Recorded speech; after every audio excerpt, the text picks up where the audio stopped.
America के विदेश मंत्री एंटनी ब्लिंकन एक बार फिर से अपने दौरे पर निकल चुके हैं। इस युद्ध के दौरान वो अपने दौरे बार बार कर रहे हैं। इस बार उन्होंने अपना रुख मोड़ लिया है तुर्की की ओर। तुर्की की ओर वो 6 नवंबर को पहुंचने वाले हैं, यानी सोमवार को तुर्की पहुंचने वाले हैं अपने दौरे पर। इस दौरे पर वो गाजा स्थिति में बात करने के लिए जा रहे हैं। आज की इस खबरों के साथ मैं ताजुल मंसूर, आप देख रहे हैं इंटरनेशनल अवेयरनेस। तुर्की के विदेश मंत्रालय के अनुसार एंटनी ब्लिंकन, जो कि अमेरिका के विदेश मंत्री हैं, वो तुर्की के समकक्ष हाकन फिनास से मिलेंगे और एंटनी ब्लिंकन अपना ये दौरा सोमवार को करने वाले, यानी 6 नवंबर को करने वाले हैं। इस दौरे के दौरान वो गाजा स्थिति पर बात करने वाले हैं। अब देखते हैं आखिर इनकी चर्चाओं से क्या होता है, गाजा स्थिति पर क्या प्रभाव पड़ता है।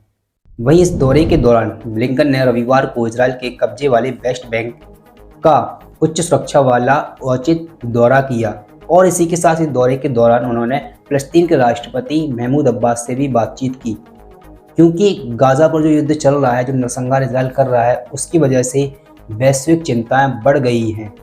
वहीं इजरायली नागरिकों का जोरदार प्रदर्शन तेल अवीव में लगातार हो रहा है। वो प्रदर्शन इसलिए कर रहे हैं ताकि जो हमास द्वारा कैदी बनाए गए हैं उनकी रिहाई हो सके। और प्रदर्शन में बार बार ये नारे लगा रहे हैं और मांग कर रहे हैं कि हमारे कैदियों को रिहा कर दो, हमारे लोगों को रिहा कर दो। इसी के साथ साथ वाशिंगटन डीसी में भी जोरदार प्रदर्शन हुआ। फ़लस्तीन के समर्थन में कई हजारों लोग सड़क पर उमड़ आए और उन्होंने यह नारे लगाए कि आप फ़लस्तीन के साथ एकजुट हो जाओ, फ़लस्तीन के साथ खड़े हो जाओ और इजराइल के साथ सारे रिश्ते नाते तोड़ दो, सारे संबंध तोड़ दो। जो व्यापार का संबंध है, जो बिजनेस का संबंध है, उसको भी ख़त्म कर दो।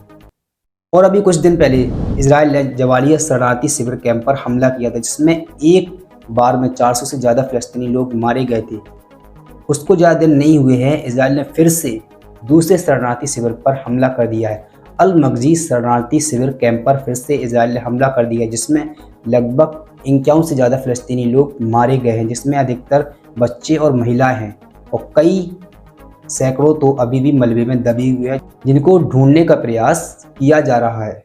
वहीं विदेश राष्ट्रमंडल और विकास मामलों के छाया सचिव डेविड लेमी ने एक सख्त चेतावनी जारी करते हुए कहा है कि जो ये इजराइल गाजा के ऊपर पूरी तरीके से पूर्ण घेराबंदी किए हुए, इस स्थिति को पूरी तरीके से हम स्वीकार नहीं कर सकते, ये पूरी तरीके से अस्वीकार है। और उन्होंने आगे कहा कि जो इजराइल लगातार गाजा के ऊपर, गाजा के खिलाफ और हमास के खिलाफ युद्ध बढ़ाता जा रहा है, इस पर पार्टी के सख्त हस्तक्षेप में एक चेतावनी दी गई है कि जल्दी से जल्द इस कत्लेआम को जो इजराइल कर रहा है गाजा के लोगों के साथ, उसको जल्दी से जल्द रोक दिया जाए। और उन्होंने अनुरोध किया है, मांग की है कि जल्दी से जल्द युद्ध विराम किया जाए। वहीं नेतन्याहू के कार्यालय में एक व्यक्ति, यह आप देख सकते हैं, यह है अमिचाई एलियाहू। यह नेतन्याहू के कार्यालय में एक विरासत मंत्री है। यह व्यक्ति इतनी गंदी सोच वाला है, इसकी मानसिकता इतनी गंदी है, यह पूरी तरीके से आतंकवाद फैलाने वाली शब्द इसने कहे हैं। मैं अभी आपके बारे में बता रहा हूँ इसके बारे में आपको बताता हूँ कि आखिर ये क्या चीज़ है। यह व्यक्ति कहता है कि हमें गाजा के ऊपर परमाणु बम पटक देने चाहिए, क्योंकि हमारे पास विकल्प है। जिससे नेतन्याहू ने फिलहाल में तो इसको अनिश्चितकाल के लिए निलंबित कर दिया है अपने कार्यालय से।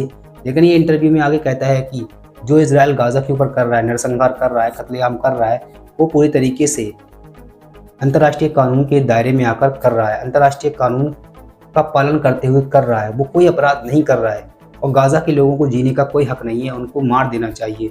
जो भी फ़लस्तीन या फिर हमास का झंडा लेके देखे उसको फ़ौरन मार दो और गाजा के अंदर एक भी राहत सामग्री नहीं जानी चाहिए।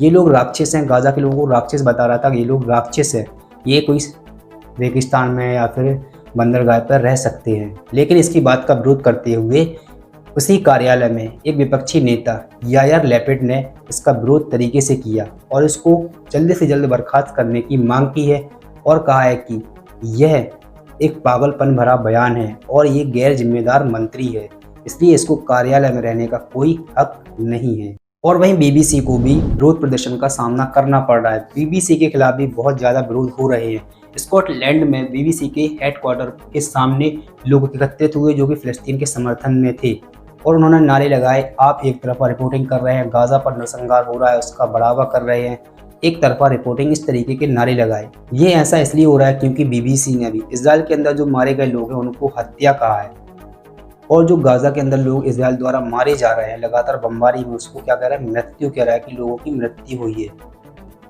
यह एक तरफा पूरी तरीके से रिपोर्टिंग करने की जैसा है। एक तरफ ही रिपोर्टिंग कर रही है बीबीसी और इजराइल का समर्थन भी कर रही है, जिसके कारण बीबीसी को बहुत अधिक मात्रा में विरोध सहना पड़ रहा है। आज की रिपोर्ट में बस इतना ही। बने रहिए इंटरनेशनल अवेयर्स के साथ। जल्दी मिलूंगा अगली रिपोर्ट में। तब तक के लिए जय हिंद।